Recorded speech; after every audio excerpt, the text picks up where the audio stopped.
Happy Martin Luther King Jr. Day, folks. I'm Cyrus Saatsaz. This is Locked On Warriors, and the Warriors themselves are celebrating in the nation's capital after a relief of a win over a very bad Washington Wizards team. It was a splash party, folks. Steph Curry, Jordan Poole leading the way. The Warriors won a road game. We're going to talk about it next here on Locked On Warriors. You are Locked On Warriors, your daily Golden State Warriors podcast. Part of the Locked On Podcast Network, your team every day.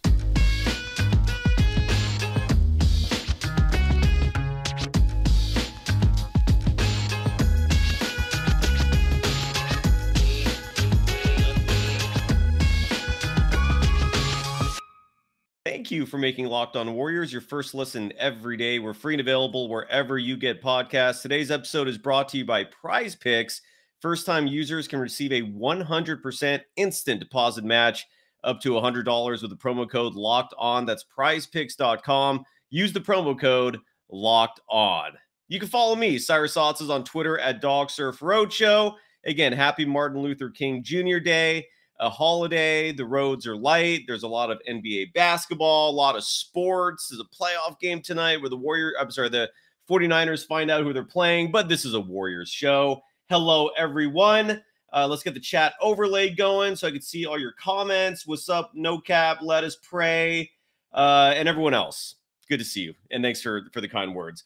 So first things first, the Warriors won. Huge relief. I mean, it wasn't looking good for a long time. I think they trailed the vast majority of this game. It was, and thanks, Trey Underwood. It's good to see you too. Yeah, you can literally see the visible scar on my face. It's ugly, but what are you going to do? So the Warriors, if there's a few things that obviously you could take away from this game against the Wizards. First and foremost, it took 4 games, but Steph Curry's back. And this happens to every player. Andrew Wiggins is still dealing with this. I don't think Andrew Wiggins is really back at his normal repetition, at his normal production. You know, he's getting there. You're seeing glimpses of it, but the shot is still off. He's getting beaten for rebounds sometimes. I don't think he quite has the strength that he did before the injury and the illness. And it's the illness that might have had more lasting reverberations. Thank you. Sorry. Long term. And because he doesn't really quite look like the Andrew Wiggins who was dominating the boards in the playoffs last year, right? But he's getting there. In 32 minutes tonight, he was 6 for 15 from the field. He was only 1 for 6 from 3. And again, that's where his shot is not quite there yet. He only had 3 rebounds. Normally that number is higher, and it needs to be higher with this team. But he's still at 14 points, and it's just good to have him back, right? By the way, the chat here, Retzi, yeah, I fully acknowledge I don't compare to Kylan in the looks department, but thank you. That's I do appreciate the kind words. Excuse me. But Steph Curry is back. And I'm clean. Yeah, I had just to answer Warrior has a comment there, right? What's the diagnosis? Yeah, just like skin cancer. They cut it out. I'm going back in on Wednesday. I got stitches here right now. And then I think that's like the final word. But yeah, I think I'm okay. So thank you to the doctors who, took great care of me. But anyways, let's talk about Warriors, not about me. So Steph Curry had a huge game. Right? I have to start off with him, right? I mean, there were 3 players that clearly stuck out in this game. Steph Curry. The last time the Warriors, and it's been a few years, right? But the last time the Warriors went to visit the president, because that's what the Warriors are doing tomorrow. They're going to the White House. They're going to meet President Joe Biden. The last time I think the Warriors, I was at least hearing this on the telecast. The last time the Warriors went to visit the White House, Steph had 51 points in Washington, D.C. But they also didn't go visit when Trump was in the White House. So I don't know, don't quote me on those numbers, but I heard Fitz saying that a lot, that the last time they were going to go visit the White House, he scored 51. Tonight, he scores 41. And thank you so much for the kind words again in the chat. Really, it means the world. But what also means the world is just seeing Steph back. I mean, here's the one thing I don't like. And I know I'm nitpicking here, but I don't like Stephen Curry playing 38 minutes in a regular season game against the Wizards. That's my only complaint from his night. That's it. Otherwise, I just, like, it would be nice to keep these veterans. Steph turns 35 March 14th. I would love it if their minutes were more on the low 30s than 38. They clearly needed him in this game tonight, and he delivered 41 points, 7 rebounds. He was 6 for 15 from 3, not great, but he was good. Another huge thing from Steph that really popped out was the fact that he went to the line and shot 12 free throws. That's huge. I mean, the refs rarely ever call fouls on him, which is egregious what goes on with Steph when it comes to foul calls. So he shot 12 free throws, made 11 of them, 12 for 28 from the field. He was flat out awesome. And the other player that really lit it up today, and I think the first half was particularly just staggering, and that was Jordan Poole. The Poole Party was raging. He didn't have a good game in Chicago. I think he finished with 15 points. He did not start that game. He shot awful from deep. But tonight, or today, whatever you want to call it, against the Wizards, fantastic shooting night. He was 7 for 13 from deep. I think this was like his first legitimately good shooting night from deep in a really long time. I mean, when I'm looking at his 3-point percentages, he had one good game against the Phoenix Suns, but they lost that game shooting from deep. He was 4 for 7 from deep in that game. But when you look at his game log, like let's say going back 10, 15 games, against the Bulls, he was 1 for 4. Against the Wizards, he was 2 for 6. Against the Spurs, he was 2 for 6. That's okay. In the Phoenix game, which is a brutal game they lost, he was 4 for 7. But then against Orlando, 2 for 11. Against the Pistons, he was only 3 for 10 from deep. In that Hawks game that they won, but he only shot 2 for 12 from deep. In the Trailblazers game, which he had a lot of heroics in that one, he had a great game. He was 5 for 10. But then you look at the rest of the list, 2 for 10 for deep, 1 for 7 from deep, 3 for 10 from deep, 1 for 11 from deep in Brooklyn, 2 for 8 from deep in New York. The point is his 3-point shot is sketchy this year. It's so when he has a game like this where he legit lights it up, you got to be stoked. It's a shame that he can't maintain consistency at this level, and for the season now, he's shooting 31% from beyond the arc, below his career average of 33.4. 31% doesn't cut it. I've said this before in the show. I'll say it again. The Mendoza line for 3-point shooting is always going to be 33% or higher. That's if you're shooting below that, you should not be shooting 3-point shots. Now, Jordan Poole, you're not going to tell him to stop shooting threes, but he's shooting 31%. The reason why 33% is important is because 33% from 3 is the equivalent of 50% from 2.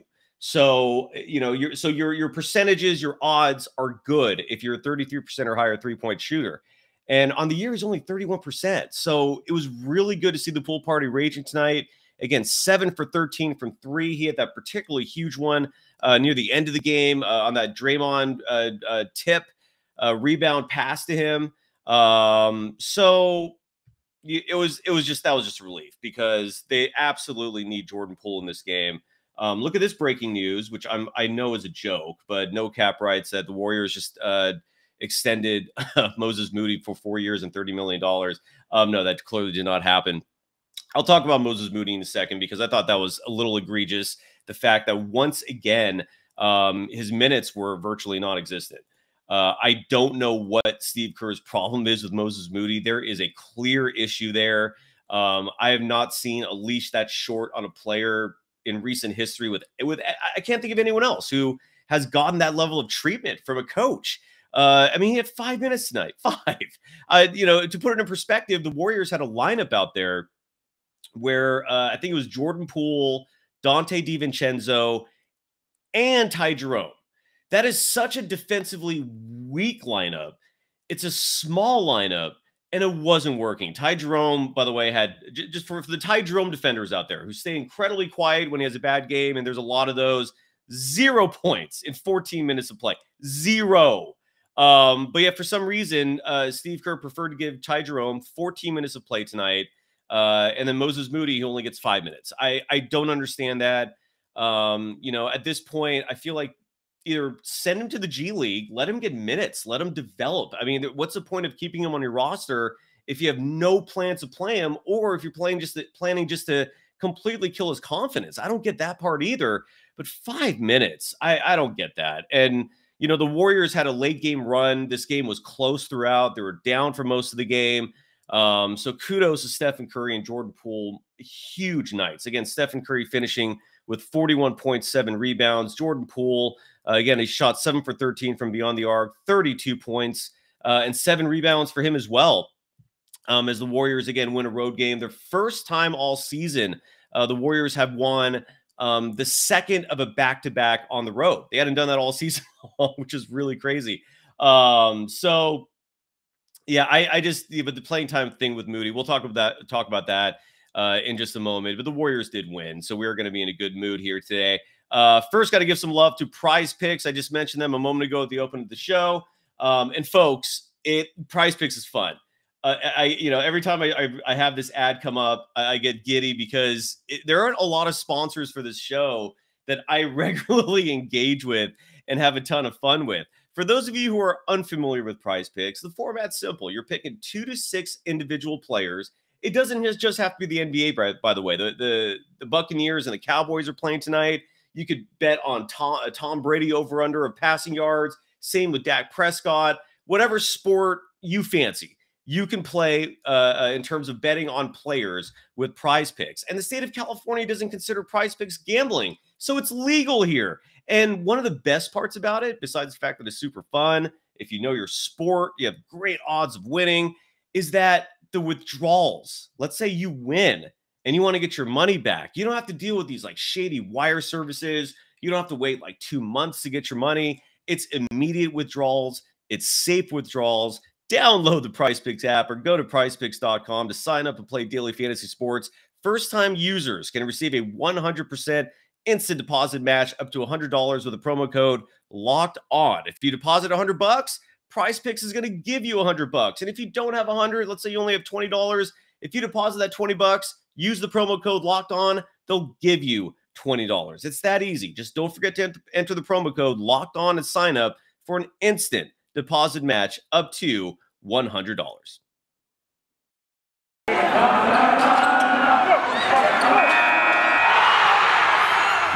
are Locked On Warriors, your daily Golden State Warriors podcast. Part of the Locked On Podcast Network, your team every day. Thank you for making Locked On Warriors your first listen today. After us, go check out Game to Game NBA. Every moment, every top performance, every result.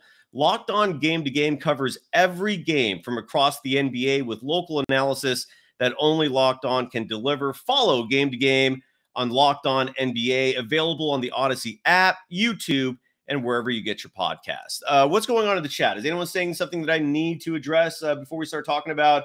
Yeah, I did see that, Retzi, by the way. Retzi writes that Lamb got a verbal lashing by Curry at the end of the second. He did. I think that was on a – was that like was a foul call?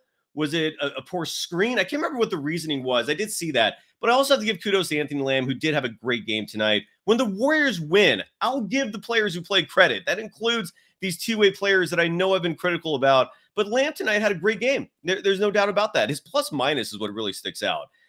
He led the team and the game in plus-minus. I don't know how this happened. Plus 36. So that means every single time Anthony Lamb was out there for those 25 minutes, the Warriors were scoring in bunches. He added 10 points himself, hit 2 3-pointers, was a perfect 2 for 2 from 3, added 5 rebounds. What sticks out to me more than the 3-point shots was this move he made.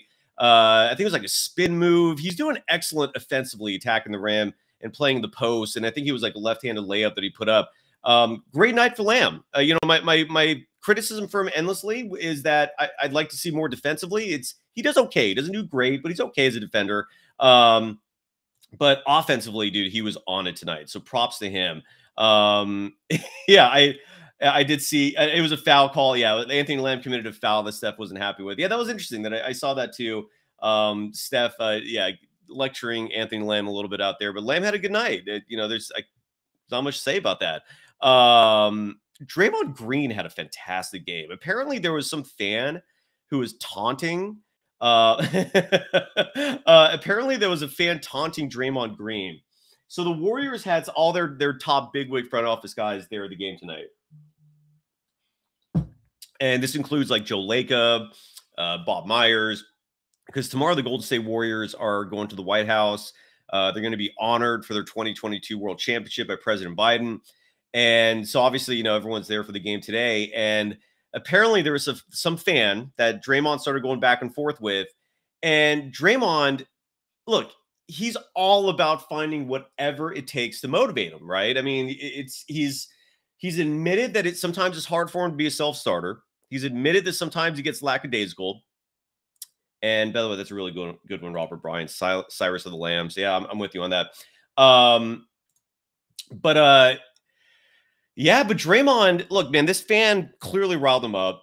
Draymond, I saw the 2 3-pointers were awesome just by themselves, but he had a phenomenal night, man. He was everywhere on the court. His defense, I think, was clearly like it's always been.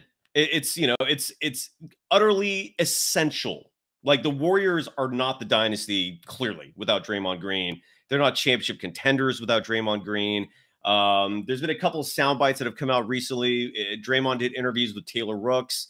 He did interviews with Stephen A. Smith. We're going to play those on tomorrow's show because he said a lot of interesting things, especially about his future, which we obviously have to cover. But Draymond tonight, or today, whatever you want to call it, monster game, 35 minutes. Again, just those minutes numbers, I wish they were down just a little bit. But the Warriors were thin. Talk about Kuminga and Wiseman stocks skyrocketing. I'll touch on that in just a minute. But 17 points, 10 assists, slightly low rebounding number. That's fine. He had 6 rebounds. The Warriors, oddly, and I don't understand how this happened, but the Warriors out-rebounded the Washington Wizards tonight, 43-36. And all I kept seeing was the Warriors getting killed in the glass. But they won that battle, and Draymond's 6 rebounds helped with that. But again, the 17 points, those 2 3-pointers, I think both were in the fourth quarter, 10 assists as a catalyst for this offense. He was huge. So kudos to Draymond Green. Kudos to the fan who riled him up and got him motivated. Yeah. And Bruce Morrow, by the way, thank you, sir. That's very kind of you.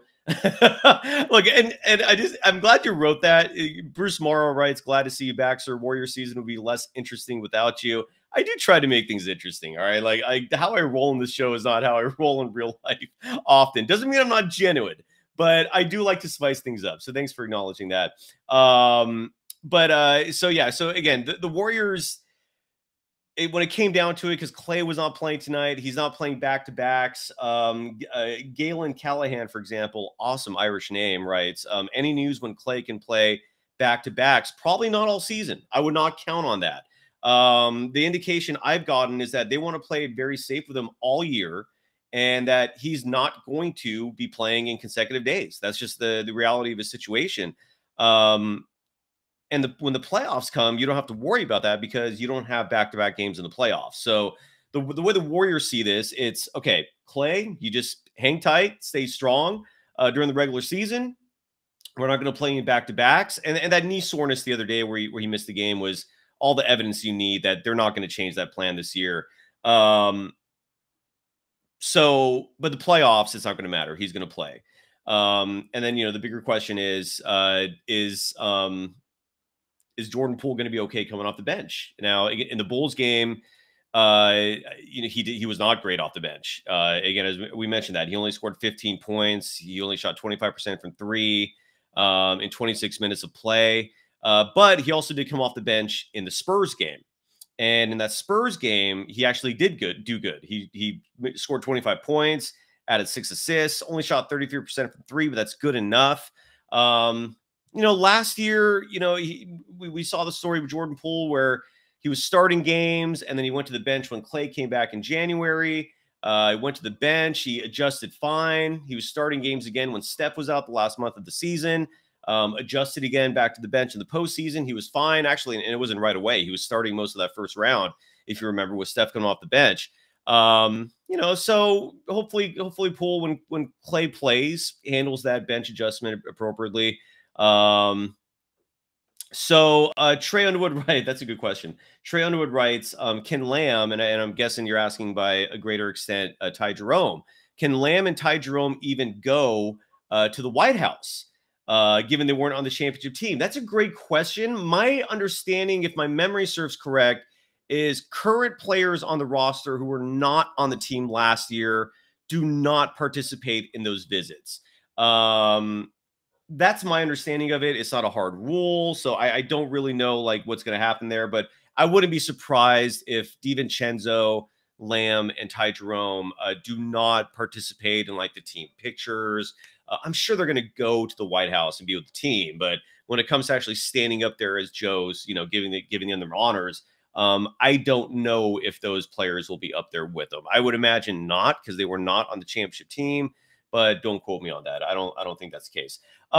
In just a minute, we're going to start wrapping things up. This will be a short and sweet show. I can't go that long. Like, as weird as it sounds, talking hurts. But first, got to give some love to our other sponsor today. This is a sponsor that I think the Warriors did divulge on, and that is Built Bar. These yummy treats, if you're trying to lose weight, they're incredible. I've had people tell me that they buy Built Bars just so that if they have that late night munchie attack, if they're hungry and can't sleep, your average Built Bar is packed with protein, 17 grams on average, but it also has a minuscule amount of calories. On average, each Built Bar only has 130 calories and only has 4 grams of sugar. Sugar is a toxin, folks. You don't want to put that in your body. And Built Bar, they're so damn good. Besides being covered in 100% real chocolate, they have amazing flavors, and they're now available at Walmart and Sam's Club. So that's right. Head to your nearest Walmart today. You can walk to the pharmacy section and grab yourself a box of Built Bars. You can pick up a 4-bar box of cookies and cream, double chocolate, coconut puffs, or go to Sam's Club and you can grab a 13-bar box with hit flavors, brownie batter, and churro. Those are really good. And you can thank me later. And of course, you can also go to the website built.com to get these yummy snacks. You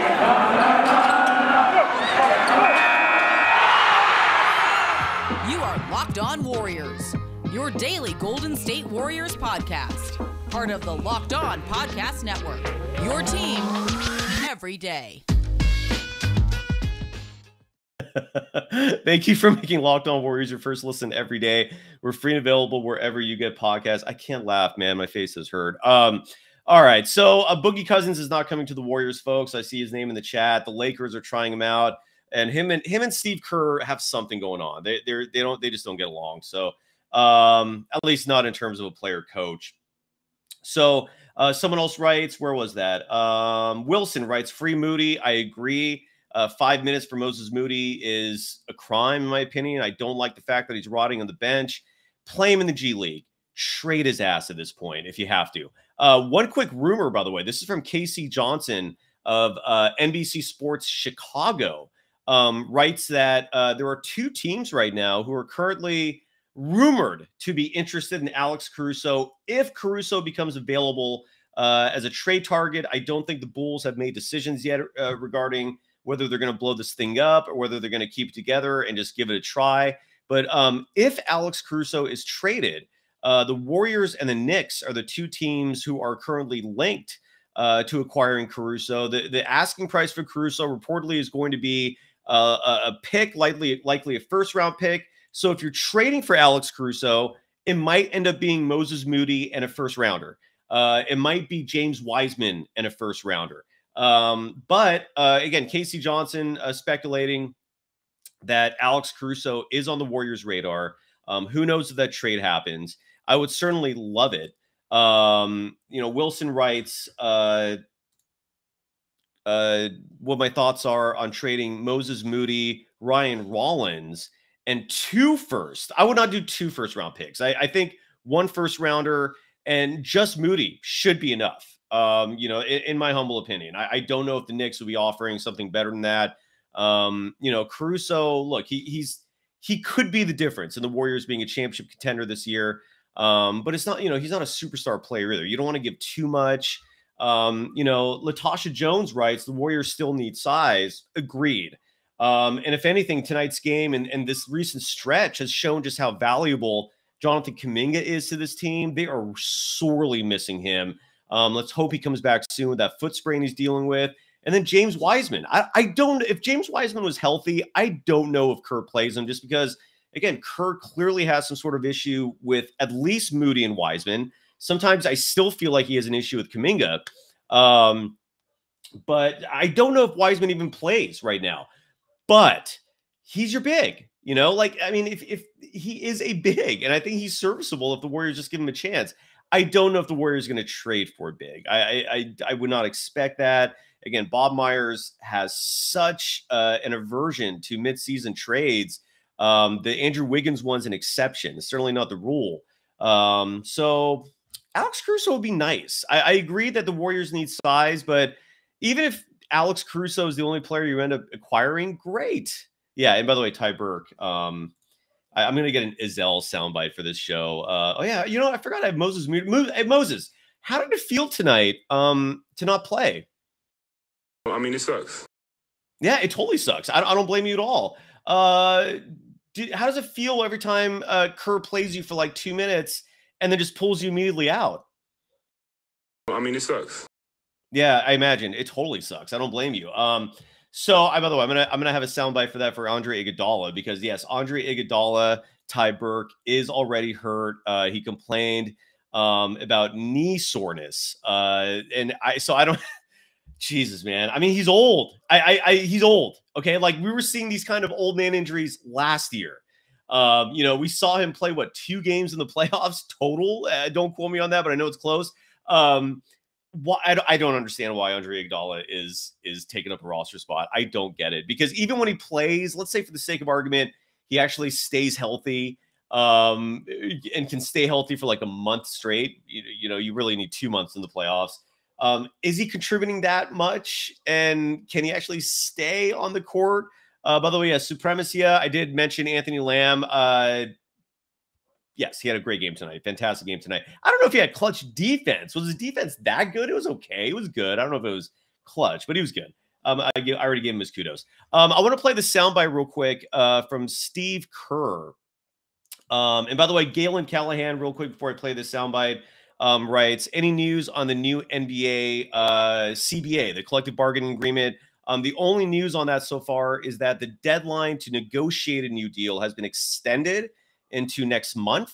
So no updates other than that, but they are working behind the scenes. And again, if they change the rule to stop penalizing teams with luxury tax penalties for their draft picks, man, are the Warriors stoked. If that rule actually passes, I could see Draymond being a lifer for the Golden State Warriors, because suddenly those luxury tax penalties are non-existent. So, but yeah, I promise I'll report on that if any news comes, but nothing going on so far.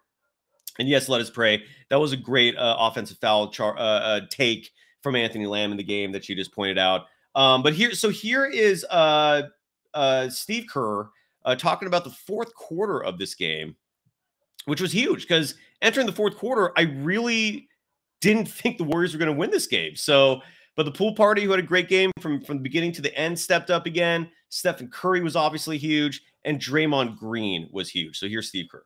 Well, Steph and Draymond led the way. I mean, Steph was incredible down the stretch with his shot making, and Draymond with his defense and playmaking. I thought everybody out there was battling in the fourth quarter. Wiggs, Lamb, JP. It was not our best night defensively, but we made stops when we had to, and Steph really took over. Agreed. And I want to play one more soundbite real quick too while we're here. This was also Steve Kerr with the ultimate parade. This was him talking about Stephen Curry, especially in that fourth quarter. I mean, who had a monster game tonight, 41 points in his fourth or fifth game back from his injury. So here's Kerr talking about Stephen Curry. The home crowd seemed to be in favor of Steph and you guys, especially in that fourth quarter. I mean, what's that like to come into another arena and get that kind of support from a crowd that's not yours? He's the modern MJ. I used to see this playing with the Bulls. Half the crowd's got, red 23 jerseys on, and, now half the crowd's got blue and yellow 30 jerseys. It's just Steph is he transcends the game.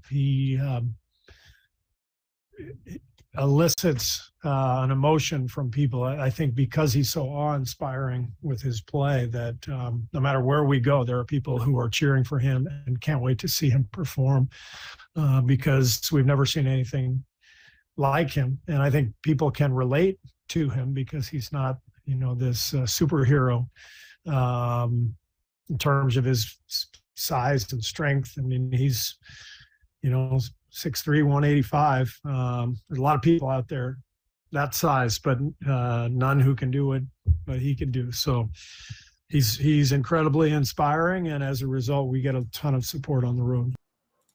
Yeah, and someone wrote, Bruce Morrow, I don't think you're very happy with the MJ comparison for Steph. I think what Kerr is implying there more so than maybe they're similar in terms of stature or their style, because they look very different as shooters and ball handlers. They are very different players. But Stephen Curry, his rock star status, his superstar like aura, if you can understand where I'm coming from with that reference, is comparable to MJ in the sense that whenever he goes on the road, fans are showing up hours before just to see him do shoot around.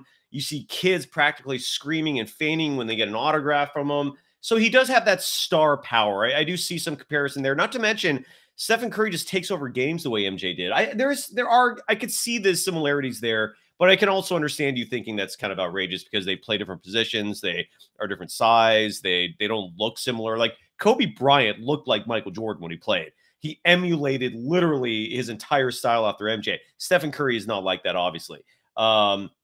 Someone else also asked, what was Kylan Mill's source from last Friday's show? Great job, Kylan, by the way, filling in regards to the Jordan Poole trade rumors. I can't remember what the source was, but there was a source that said it, but I would not run with that super far. All right. Like, look, sometimes we bring up topics on this show just because they're interesting. It's good fodder. But I would not take that one report as fact. I don't think the Warriors are trading Jordan Poole. I really don't think so. I would not believe that. Who knows? Wouldn't say it's impossible, but I wouldn't believe that. And yeah, Wilson, I think that's a fair thing to say. Stephen Curry's allure is like MJ, but Steph is more like Duncan in terms of impact. Yeah, I think that's fair to say. Absolutely. And before we go, no cap rights. Who would you rather have, JP or Jordan Clarkson? JP. I mean, just for the youth. Jordan Clarkson can be streaky as well. It's not like he's like a super consistent outside shooter. Jordan Poole is also younger. Jordan Poole is more of a chemistry fit. We already won a championship with Jordan Poole, so I'm going to go with Jordan Poole. I know you criticize him a lot, but I would not make that trade if that was a trade that was out there. Let's see if anything else on the chat before we wrap things up. Supremacia writes, the Miami Heat are apparently shopping Dwayne Dedmon. Yeah, there's some issues there with Dedmon. Is that the big man we need? I wouldn't mind him, but again, do not count or expect the Warriors to make any deals for a big this season. Steve Kerr doesn't like the big. Steve Kerr doesn't like a lot of people, apparently. He doesn't like Moses Moody. I mean, it was a crime to me in today's game that Ty Jerome got 14 minutes and Ty Jerome was out there playing with Dante DiVincenzo and Stephen Curry. And in another iteration, Ty Jerome was out there playing with Dante DiVincenzo and Jordan Poole. The biggest issue with this Warriors team is defense. At a bare minimum, Moses Moody is vastly superior to Ty Jerome defensively. And for Steve Kerr to give Ty Jerome 14 minutes, and Ty Jerome did not have a good game today. Anthony Lamb had a fantastic game today. Ty Jerome did not. So I don't understand what Steve Kerr's issue is with Moses Moody. There is clearly an issue. I would like to call out the beat reporters and the press crew that's traveling with this team, who is routinely interviewing Kerr. If they could please start asking some tough questions every once in a while, maybe start repeating Moody questions. I know you asked Kerr about Moody a game or two ago and why didn't play him. Ask him again. Like the coaches will never feel pressure. I mean, that is a huge role of the press, is to ask difficult questions of your head coaches and of your players. The questions that everyone's thinking about. But it's like they're afraid of them. They won't. They every once in a while will bring something up that's a little difficult, but it's not consistent. But anyway, so it was weird. Look, it's just I don't think there's any debate at this point. Steve Kerr does not like Ty Jerome. I'm sorry, Steve Kerr does not like Moses Moody, and this is where we're at. So I'll keep all of you posted. I'll do an emergency show if any form of real information trickles through in regards to a trade or of anything. But on the bright side, folks, the Golden State Warriors did win this game again. Their first road win of the season when it was the second game of a back-to-back. The Warriors thankfully have the Houston Rockets in existence, maintaining the worst road record. The Warriors are second in that category. And again, the Western Conference is so bad. God, it's bad. I mean, the Denver Nuggets are fantastic. The Memphis Grizzlies, fantastic. The Pelicans, great. The Kings, Mavericks, Clippers, Warriors, good, good. And that's your West. And then the Phoenix Suns are falling off the face of the earth, even though they're 3-0 against the Warriors this year. The Warriors share the same record as the Minnesota Timberwolves. That I don't like. I do not see those two teams as being anywhere near the same. The Warriors right now are tied for 7th with a 22-22 record. They're back to 500, thank goodness. They currently stand a half game behind the 6th seed. That's the LA Clippers. And they currently stand a game and a half behind the 5th seeded Dallas Mavericks. And the Sacramento Kings right now are your 4 seed. And the Kings are 3.5 games up on the Warriors. I'm sorry, they're 3 games up on the Warriors, again, for the 4 seed. So the West is atrocious. I've never seen the West this bad in my life. I don't remember ever seeing such a drop-off from like the top 2 or 3 teams to the rest. But, that's what the Warriors are. They could easily still climb up. And, unless something severely changes, I don't see the front office making any changes of their own anytime soon. So, anyways, I think that's it. We good? Did I miss anybody? Bruce Morrow, I like your optimism. The Warriors will beat the Celtics. Ooh, you're referring to Thursday's games. That's when the Warriors play next. It'll be on TNT in Boston. And you're absolutely right. Retzi or Retzel, parity is fully taking control of the NBA now. So yeah, that's the next game. Kylan Mills will join me tomorrow. We're going to talk a lot about Draymond Green. He said some interesting things that we're going to dissect. On Wednesday's show, Kevin Daniel will be back with me, and then we'll see what goes from there. Thank you, everyone. As always, the Warriors win. They're going to the White House tomorrow to celebrate the 2022 World Championship. Love the debate in the chat about whether or not the Warriors will beat the Celtics on Thursday. We will cover that and so much more as the week progresses. Thank you, everyone. Thanks again to Kylan Mills, my partner in crime in this show, for holding the fort last Friday. And she'll be back with me tomorrow. I don't know what the time of the show will be yet, but follow me on Twitter at DogSurfRoadshow. Follow the program on Twitter at Locked on Dubs. We will announce those times there. Much love to all of you. Thank you. Let us pray and everyone else. Thank you. Seriously, from the bottom of my heart. It's great to connect with all of you when I do this show. Someday soon, I hope I can get some sort of call-in feature or something like that so I can actually hear your voices and have some legit discourse. But until then, Joe, thank you. Thank you, everyone. Peace out, everyone. Thank you. And once again, happy Martin Luther King Jr. Day. Thank you.